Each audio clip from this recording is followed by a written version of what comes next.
A live look right now over downtown Buffalo. The Queen City has so many nice things to offer.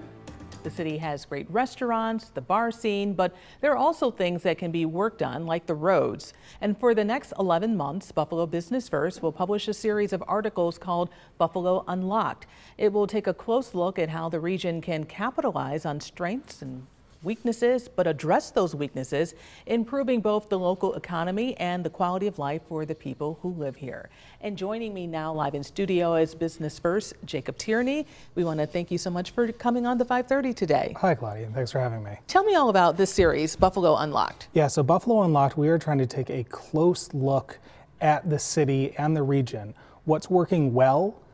Is Buffalo seeing a resurgence, but also what is not working, and what does it take to fix that? What does it take to bring Buffalo to the next level and unlock its full potential? What have you found so far?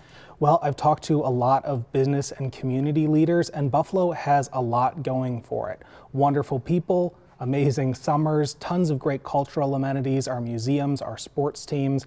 There's a lot to like about Buffalo and a lot that has changed for the better over the last decade, but there are also still many things holding the city back. Infrastructure needs a lot of work. Of course, we all know that the city struggles with both poverty and segregation, and attracting employers here remains difficult despite all the successes the city has seen recently. Yeah, the fact that you're looking at weaknesses and how you can improve on those weaknesses and make those things better. You talked about infrastructure. Is there something else?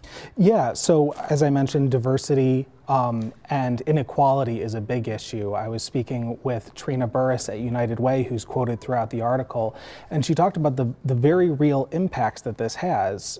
Buffalo has a higher infant mortality rate than most other cities in the country, despite having stellar healthcare systems.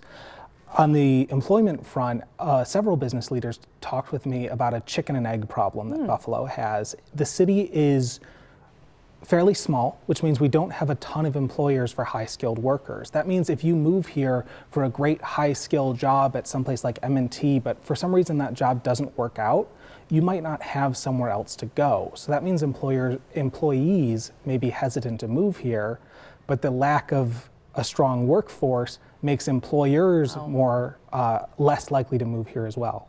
We were looking at some video and we saw Niagara Falls. So there are so many amenities and certain things that people are attracted to. Talk to me about those things as an attraction for people to want to be here. Yeah, Buffalo, when it comes to cultural amenities, punches so far above its weight as a city. The food here is incredible. We have these great tourist attractions like Niagara Falls, the Buffalo Bills, the Buffalo Sabres, the incredible Olmsted Park network with Delaware Park as the centerpiece of it, great universities. There's a lot of things that make people want to move to Buffalo, and if we can capitalize those and continue to improve those, that will be a big step in making Buffalo a place that people want to live, work, and play. What about the political structure? Did that come up at all?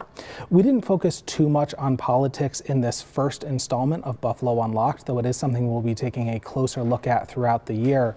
One thing we did talk about was the fact that Buffalo historically has tended to compete with other New York cities, even Niagara Falls, but certainly Rochester and Syracuse. And several folks that I spoke with said that if the governments of these different cities could instead work together, it would create a powerhouse. Right now, Buffalo will always be a very distant second to New York City, and that's never going to change. But we could get more attention and more investment if we're willing to collaborate with our neighbors. I was going to say to you, it seems like collaboration, diversity, infrastructure are those are three things that I took out of what you said so far about Buffalo Unlocked. Would you agree? Oh, absolutely. And it will take collaboration on every level if we want to see meaningful change that doesn't leave anyone behind. Looking forward to it, and hopefully we'll have you back as we talk about the next 11 segments of Buffalo Unlocked. I look forward to it. Thank you so much. That was Jacob Tierney from Buffalo Business First. We want to